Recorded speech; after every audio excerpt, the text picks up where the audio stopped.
Welcome back, WNST, Taos, Baltimore, and Baltimore Positive. We are at the Land of Kush. We're getting supreme service here from Naja, and so Brooke Lierman is here. It's all brought to you by our friends at the Maryland Lottery. By the way, I did get my Betty Boop, the pink one. Brooke, you can take the lottery ticket. Everybody's eligible to play here. Take it to my kids. You can't take it to your kids. Oh, no, kids are 18. But they can, they John can scratch. goes crazy with that. Don't do that. Run for office.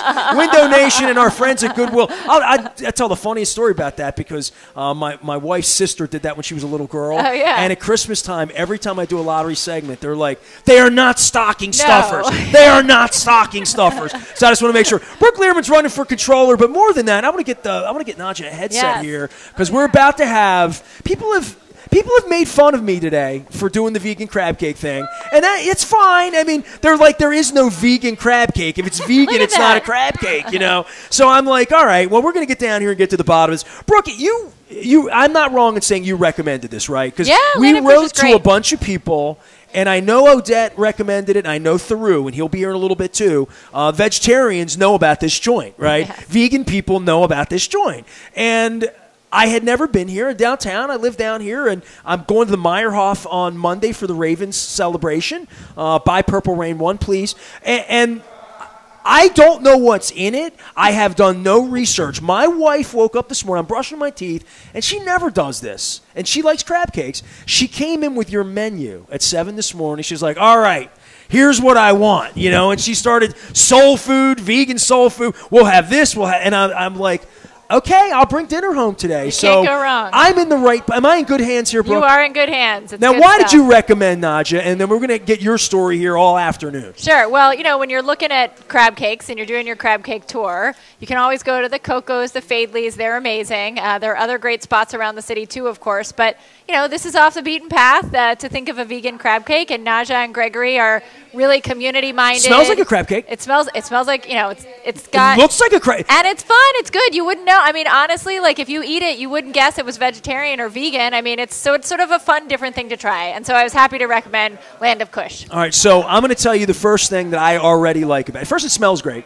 The thing I like about it is it's fried like a hockey puck, the way my mom did them on the east side. Because I tell people, we grew up poor, right? So we didn't have the big jumbo lump meat, like all back fit. We just had some claw meat, some special, My mom would whip it up with some, and she'd do the same thing with salmon cakes out of the can, we used right? to eat this canned salmon. Absolutely. I want to make sure I got your headset working here, so we get some volume on you. Sure. Now I hear you. How are you? You hear me? I'm fine. I'm doing great. Great to have you here. What's in it? This is seitan. Seitan is a wheat protein, and we just season it the way you would season any crab cake with Old Bay. Yeah. Old Bay. I mean, that's it. Magic. Old Bay is it's magic. Mayo in there? It's got mayonnaise, mayo, celery seed, any of that? No. No celery. No. It's all vegan. Brooke And it's award-winning. I got to tell you, it's award-winning, certified. Everybody told me that this is the award-winning thing. So, are you giving me the honors? I'm giving you the honors. All right. So I have a lot of debates about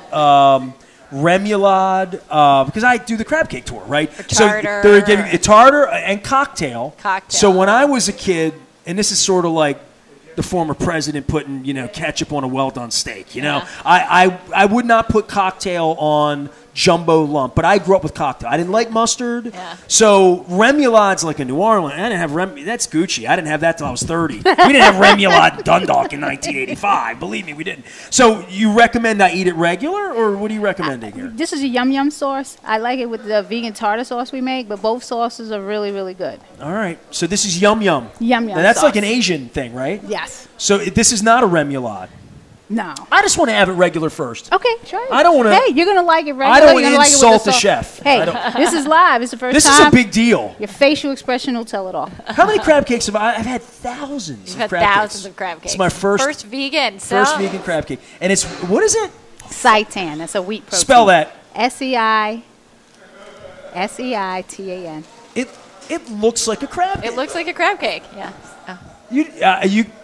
You might fool me if you blindfold me. I'm gonna try it regular. Yeah, Hold on, try it regular. Everyone's watching. It tastes like a crab cake. Yeah. It's like my mom's crab cake. Maybe your mom was making. It crunches like it's got shells in it. It's like almost like a crab cake. That's good. I'm going to give you a fist bump on that. That's pretty good. I mean, that's pretty good. Gotcha. I mean, no, seriously, it's pretty good. I like that. Yeah. I haven't even tried your sauce yet. And here's the tartar sauce. That's vegan tartar, you yes. said? So here's the vegan deal. tartar sauce. When the host is feeding himself, you got to be We a have to good cook. talk. You have to talk. We have to talk so he doesn't have to talk. So here's I want you to tell everyone why you recommended this, because she's community minded. She's running for office. She's been running forever. But you recommended this to a legitimate neighborhood. Sure. Well, I mean, that's the best thing about Baltimore is you get to know your neighbors and your small business owners, and you and your husband are parents at a school in my neighborhood and have been, very generous in working with the PTO to make sure you can help out. So that's how I found out about you, and just really appreciate your, running this great business, but also keeping the community in mind. So tell us all, when did you open? I don't even remember. Oh, wow. My wife looked it up online this morning. Yeah. We're celebrating 11 years. 11 so we years. opened in 2011. Okay. Right? Great. Yep. Yeah. Time flies. Yeah. So, we've been having a good time. We have a nice wall of fame. Stevie Wonder's been here. Nice. Ray Lewis. So, I want to hear the Stevie Wonder story later. We'll get into that later. I'm just letting people know it's small. We're small but mighty. Small but mighty indeed. We're award-winning, and we work very hard, and the staff works very hard, and we appreciate everyone's support of the Land of Kush all these 11 years. Someone said when we were here a little earlier, they tell all your friends about us. I said, I am. This is what I'm telling all of our friends about you. You opening this concept, were you in another city and aided a place, or is this designed after anything you saw? No, actually, Land of Kush is my husband, Gregory Brown's brainchild. So I just came in to help him fulfill that dream. So, see? That's really good. Yeah, you like that sauce. So these are all his recipes, all of them. Is this gluten-free? No, seitan is wheat, so wheat is not gluten-free. Sorry, I'm trying to hook Chloe up. Sorry. I'm learning. We're working on it. No, I have several friends who are gluten-free. Your menu has the big GFs on it. Yes. And I mean, you really do cater to people that have dietary needs. Aren't looking for a steak. Like, literally, looking for you, and they seek you out. The concept of doing this, though, and vegan soul food. Soul food. Our demographic, African Americans, Latino. I'm half Latino, Puerto Rican descent. We like tasty food. So in order to open the dialogue, because we use that to open the dialogue to get people to eat this type of food, it has to be relative. They have to relate to the food. Collard greens is vegan without all the smoke neck and stuff like that in it. Yams are vegan without the marshmallows. Yep. And all the good flavors. Yes. Yeah. So we had to bring this concept to the city in order to have people gravitate toward it and try it. And I think, we're humble and thankful, but we're doing pretty well. That's great. I mean, a lot of our customers are not vegan. They just like the food. They want healthier versions of soul food without all that cholesterol. I'm not vegan, but I'm eating a vegan crab cake, and I'm enjoying the heck out of it right now. But I think that's the thing. Sometimes for a long time, I think people thought, oh, well, if I'm not vegetarian or I'm not vegan, why would I get that? But it's like, well, you eat all different kinds of food every night. You don't eat the same thing every time. So it's great to have different alternatives. Yes. And doing a great job. And health disparities. Absolutely. Yes. Absolutely. That's got a little kick to it. Yes, it's a little spicy, yes. Good thing you brought me that coconut water. Brooke Lierman is here. She's running for controller. And so, this is what the Crab Cake Tour was all about, right? Recommending a new place, coming up with a new idea. And people said to me, Crab Cake Tour without the crab, and I'm like, nah, man. Gertrude's also does one, and the people that are vegan, and I want to be clear, I thought she was vegan. She's not. I thought when she recommended it, because she said, I'll eat a Faithley's crab cake. But I think anybody that would come in here would try this. Yeah, we're not checking for vegan cards here, y'all. It's just good food. If you like good food, if you're a foodie, any number of reasons you want to come in here, this is your place. We have something for everyone. If you're raw, we got a live kale that our customers love, live kale. So just come on in. Smoothies. I want to try that. Yeah, absolutely. I'm here all afternoon. Okay, we'll get you some live kale. Gonna get through the greenest thing that you'll ever see. I saw that delicious salad, cucumber and tomato salad, and I had to have it. I just was talking to me, so I grabbed it. I got I got things in my teeth now. A little bit of dill going on there. Exactly. It's delicious. Well, thank you for having Thank us you. and hosting us Thanks for today. trying. We're going to continue. I'm going to finish up with Brooke. And, All right. The Good Roo's to see coming a you, little Nestor. later. Same here. Absolutely. And let me pull that down a little bit. There we go. All right. Maryland Crab Cake. We're pulling the chefs out of the Good to see kitchen, you. pulling the cooks out of the kitchen. We're doing all sorts of stuff around here. What's your sauce of choice? What do you put on your crab cake? I'm a lemon or tartar. Just a squeeze of lemon or some tartar sauce. I was shocked when I did the crab cake, when I was doing 30 crab cakes. Every single day, every place I went, they gave me a big glob of tartar sauce. And I had never had tartar. Tartar's like for fish sticks. Yeah. Like, as I know it, right? I mean, it's not. Yeah. I just would never put it on a crab cake. Yeah. And then I started to discover, I was in Annapolis, in a place called Davis Pub, had just this delicious, capery, lemony, Right. It doesn't not have to be mayonnaise with Right. relish. It doesn't have to be your, yeah. I'm going to stop eating because I want to continue to talk about your campaign and what you're doing here.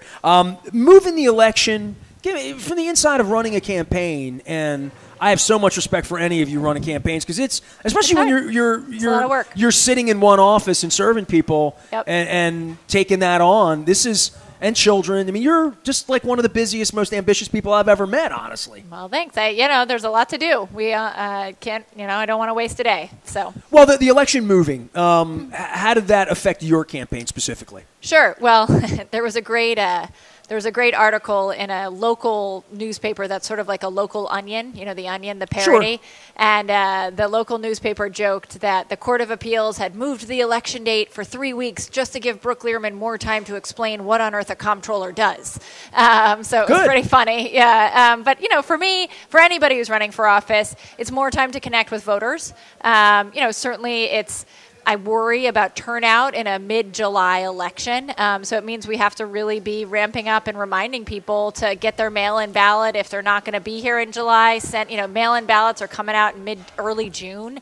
So people are going to start God, it's so voting. easy. We had Nikki Charleston on last week. Don and I did. And by the way, it's nice having you around without Don coming in here and bullying all up on wonky Elizabeth Warren issues that are really important to you and important to people, too. But sometimes try to humanize politics, right? Or try to have people just understand all of this. Controller, people don't know how to say it. Yeah. Well, it's funny, too, because in Maryland, we say comptroller. Right.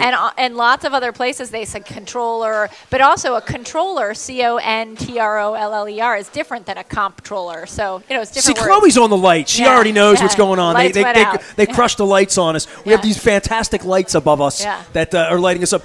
So for people that maybe just came in, if you were to say comptroller or controller, the job itself, if you have to explain it to a 12-year-old, how do you literally, when you try to explain it to adults, I have a hard time. If I have to explain it right now, if you said to me, hey, Ness, what is he? I'd be like, I'm glad you're here to explain it. The one sentence is, it's the elected CFO of our state.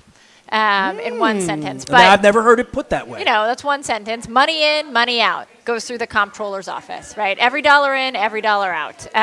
But if you think about that, but if you're, broadening it up a little, three things. One of only 3 independently elected statewide offices we have, right? We've got governor, attorney general, and comptroller. So really essential statewide voice, for the city to talk about and tackle some of the economic challenges in the state, the racial wealth divide, climate change, public schools, economic inequality, important statewide voice. Second job, the comptroller sits on a lot of boards. The Board of Public Works, which is responsible for approving any contracts, dollars that we spend, and the State Retirement and Pension Board, overseeing our pension system, making sure almost 500,000 retirees get what's owed to them. So it sits on a lot of boards. Really important position, especially as all the federal money is coming in, to have a leader who's looking out, being transparent, holding ourselves accountable, making sure we're spending money to support great, businesses like black-owned businesses, building our schools, doing transit, broadband, just being accountable. And then the third job, of course, sorry to remind you, running to be your next tax collector. But there, also tax administration is imperative. We've got to, modernize the system, make it easier for people to pay, and make sure people know what credits are owed to them, right? If it's the earned income tax credit or the teacher tax credit, make sure people get what's coming to them, but also making sure that the wealthiest individuals, the biggest companies, that they pay their fair share, that they know what they owe and that they pay it. So that's, those are sort of the 3 big jobs. If you think about it in this way, I sort of like to, the comptroller's office is the first office in our state government that sees the numbers that really tell the stories of how Land of Kush, our small businesses or our families, you see every trend are doing. Right? Yes, you see the trends. And I'm really determined to make sure that that office is focused on following those trends, making sure the numbers look good for everyone, not just a few.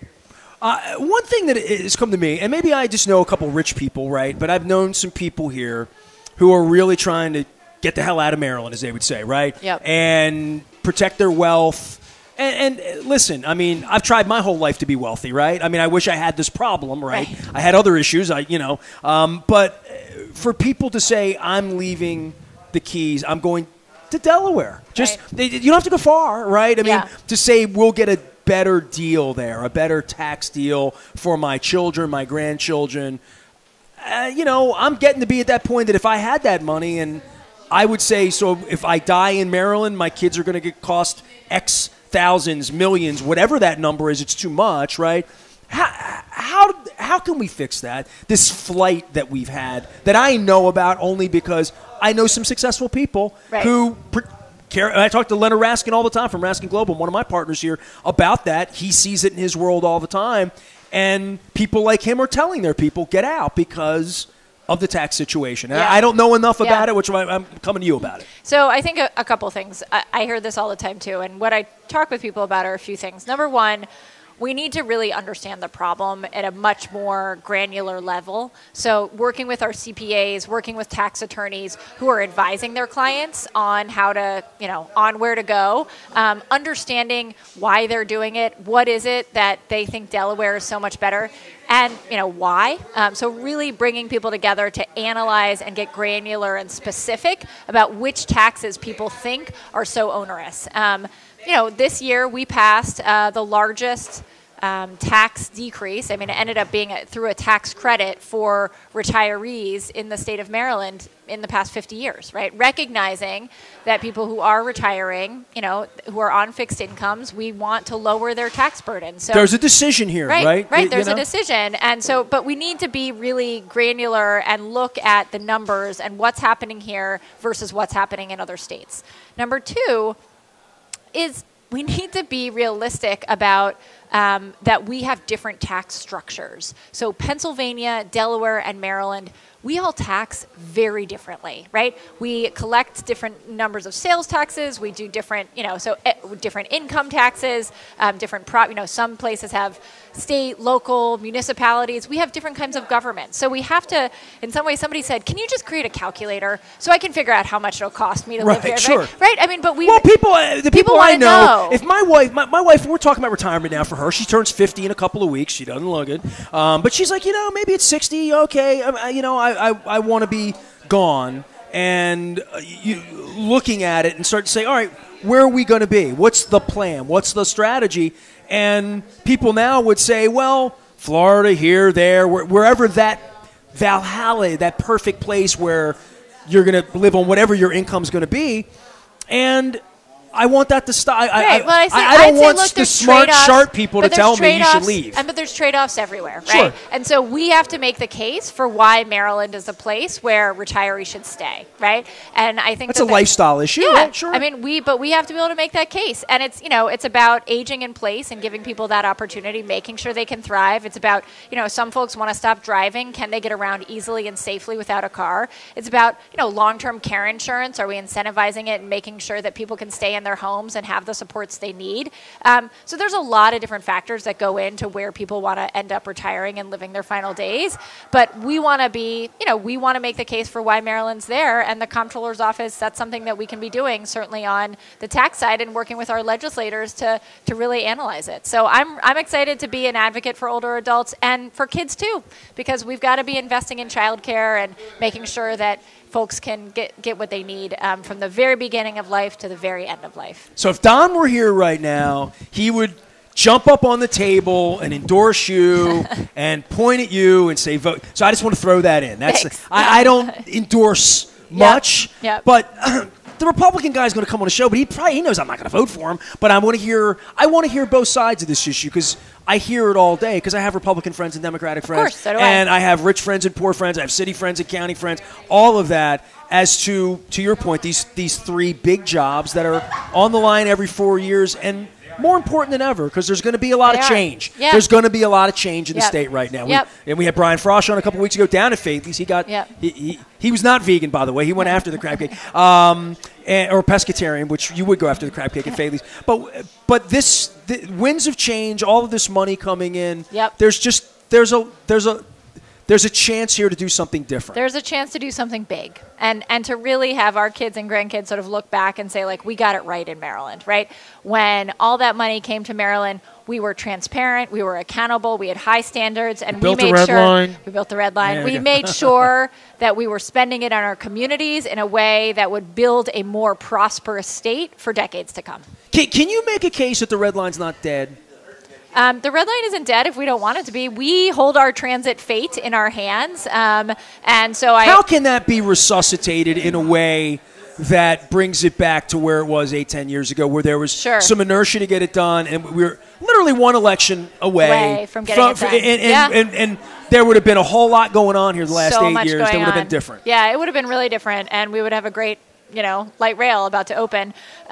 So really, we need state leadership. We need a governor and a transportation secretary who are invested, and then we need help at the federal level from our federal legislators, our legislative team, to help find some money, and working with the president's office and Secretary Buttigieg to get money. Because, Hogan sent back $900 million. Gross. That another state got. So instead of investing here in the city and in the state of Maryland, so we need to have the plan, resuscitate it, figure out what needs to come next, and then go and work with our federal partners to make sure that we can do it. And I will say the red line is necessary, but it is not sufficient. Right? We can't put all our eggs in the red line basket because we need a transit system that works across the state, whether it's, WMATA, the metro system in the D.C. suburbs, the MARC train, our light rail, our buses that we're about to electrify in the next few years. We need a transit system that works everywhere, not just one line. Got to get people to work. We've got to get people to work. People got to be able to have options in how to get around, right? And so transit, we're a small state. Transit should be connecting us all much better than it is. So I'm really focused on that. Well, you know how small it is. You drive around it every day. I do drive around it. I drive around it all the time. Yeah, but always my head rests on my pillow here in Baltimore. All right. So are there any parting shots before I ask you about the Orioles and Springsteen? Because I have to get that in before I throw you out of here, right? I'm a big Orioles fan. I went to the first game ever played at Camden Yards. So did I. Did you? Well, we were there together. Yes, I was in 8th grade, I think. I was in the press box back when I had a press pass. Nice. Back when I was in the legitimate media. By the way, when I get a good crab cake later on, and I've had a couple people tonight. Now, you taste the celery seed. Yeah. And I've had 3 or 4 different people say, I don't put celery seed in there. It's the Old Bay. It's in the JO or whatever you're eating. Yeah. But the vegan crab cake, it is legit. We're at the Land of Kush. See, if I'm eating it, I can't do as much talking. It's true. So in between segments. Any last thing you want to say about running for control? I just want to give you the this is right to drop the mic. Really essential position. Not many people know about it. So if you have heard this, I encourage you to talk to your friends, family, neighbors about how important the state comptroller role is, and check out my website, brookelierman.com. Thank you. I had to write a check this year. Tax thing. I'm looking forward to maybe having a check with your autograph. You know what I mean? There you go. Right? I mean, because you'd be the one. That's who you are. You're the one that Yep. sends that thing when you get it. Yep. All right. Don't overtax me. There she is, Brooke Lierman. She is Democrat for Controller. We're at the Land of Kush, recommended by her, but also by our next guest, also by Odette Ramos, by everyone that has said, I went down there and got a vegan crab cake, and it was better than you think it's going to be, and it actually is. And this sauce is delicious. I haven't gotten into the it's got a little dill in there. I'm going to have to figure that out, get it out of my teeth. I'm Nestor. It's all brought to you by our friends at Window Nation. They're our newest sponsor, 2-for-1 Windows. They're literally measuring us today. We had to, watch the cat and do all that stuff. Our friends at the Maryland Lottery as well. I've got my drink here. I've got my Betty Boop scratch-off tickets. And our friends at Goodwill. I had Lisa on this week talking about jobs programs, and they gave me they give me props. I love it. It's television. I get to hold this up, and this is the truck that's going to come out and take all the stuff that I cleaned out of my closet. I am Nestor. We are WNST. Back for more from the Land of Kush. It is a Maryland Crab Cake Tour, the Vegan Crab Cake Tour today. Back for more from downtown right after this.